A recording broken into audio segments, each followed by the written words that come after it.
শ্রোতা মণ্ডলী, এখন আমি কথা বলবো রসুনের উপকারিতা নিয়ে। রসুন আমাদের দৈনন্দিন খাবারের একটি গুরুত্বপূর্ণ উপাদান।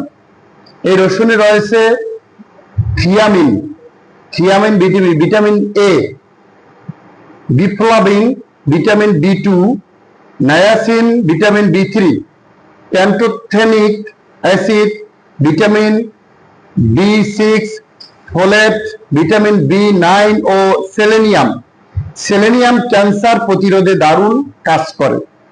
রসুনের মধ্যে রয়েছে এলিসিন নামে এক জরুরি ও গুরুত্বপূর্ণ উপাদান, যা ক্যান্সার সহ বিভিন্ন শারীরিক সমস্যা দূর করতে কার্যকর। এই এলিসিন নামে যে কম্পাউন্ড রসুনে পাওয়া যায়, তার কারণে রসুনকে সুপারফুডে অন্তর্ভুক্ত করা হয়েছে। এছাড়াও রসুনে বিভিন্ন ধরনের শারীরিক সমস্যা দূর হয়। আসুন আমরা